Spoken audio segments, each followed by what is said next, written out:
महाराज जी, जब किसी का अच्छा मकान और कोई गाड़ी अच्छी देखते हैं तो लगता है ऐसा बड़ा घर मेरा भी होता, गाड़ी मेरे पास भी होती। महाराज जी, ये सोचना है अगर हम किसी को देख कर के सोचते हैं कि अच्छा मकान और अच्छी गाड़ी होनी चाहिए, तो किसी को मर के देख के फिर हमारी सोच क्यों नहीं काम करती कि हमको भी मरना है, कुछ साथ नहीं जाना है। इसलिए यार अच्छा काम कर लो, दूसरों को सुख पहुंचा लो, नाम जप लो, भगवान का चिंतन कर लो, परलोक बना लो। इस लोक का तो कुछ जाने वाला है नहीं, तो परलोक के विषय में कभी सोचा? परमार्थ के विषय में कभी सोचा? भगवान की प्राप्ति के विषय में कभी सोचा? हम कह रहे हैं 1 अरब का तुम्हारा मकान हो, लेकिन मरोगे तो ईंट लाद के ले जाओगे क्या? शरीर भी तो नहीं जाएगा। अरबों बैंक में जमा हो, यहीं के यहीं रह जाएंगे। यार झूठी चीज के लिए क्यों इतनी बड़ी कामना करना? कामना करो तो सत्य चीज की करो कि मुझे भगवान की प्राप्ति हो जाए, मैं सबको सुख पहुंचाऊं, मेरे द्वारा कोई पाप ना हो, मैं किसी की हिंसा ना करूं, किसी को दुख ना पहुंचाऊं। ये बातें सोचो ना। ये बातें सोचोगे तो परेशान हो जाओगे, क्योंकि जितना तुम किसी का मकान देख रहे हो, उसके बाद जब तुम अपना मकान तैयार करोगे तो ऐसा मकान भगवान तुम्हें दिखा देंगे जो तुम्हारा मकान कुछ है ही नहीं उसके आगे। फिर क्या करोगे?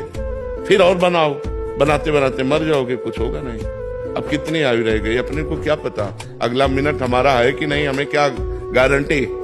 हमें क्या गारंटी कि अगला मिनट हमारा है? हम अगले मिनट रहेंगे कि नहीं रहेंगे, कोई गारंटी नहीं। यार ऐसी कमाई करो जो लोक परलोक सब जगह आनंद दे। वह भगवान का नाम जप करो, और जैसे भगवान रखें वैसे रह लो, और हमारा अंतिम बढ़िया बनना चाहिए। मृत्यु के विषय में तो कोई सोचता ही नहीं यार, और वो सत्य है, वो आनी है, और सब चौपट कर जानी है।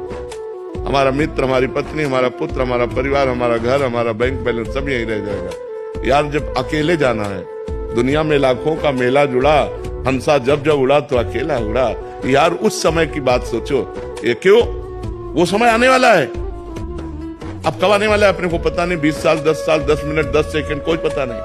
यार इसलिए सोच करो तो अच्छी करो, काहे कि ईंट पत्थर वाली सोच करो, है? अच्छी सोच करो। भगवान की कृपा से जैसे तुम्हारा निर्वाह हो रहा है वैसे कर लो, अच्छे आचरण करो, भगवान का भजन करो, किसी को दुख मत पहुंचाओ, इसी से तुम्हारा मंगल हो जाएगा। ईंट पत्थर भी मिल जाएं और भगवान भी मिल जाएं, ऐसा बोलता है। भगवान का लक्ष्य कर लो तो फिर सब व्यवस्था हो सकती है। ईंट पत्थर का लक्ष्य करोगे तो भगवान नहीं मिलेंगे। भगवान का लक्ष्य कर लो तो ये सब व्यवस्था हो जाएगी। महाराज जी जैसे जाते रास्ते में तो मकान देखते भाव आता है, ऐसा मेरा भी हो। तभी तो कह रहे जब राम नाम सत्य बोलते हुए देखा होगा तब ले तो। महात्मा बुद्ध जी को इसी से तो वैराग्य हुआ था।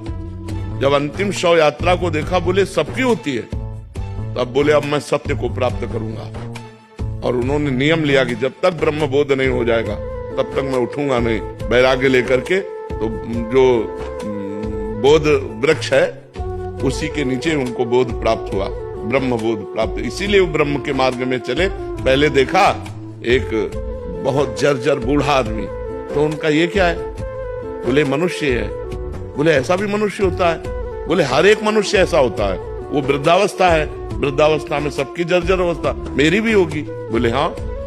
एक दिन भ्रमण में देखा कि राम नाम सत्य। बोले ये क्या है?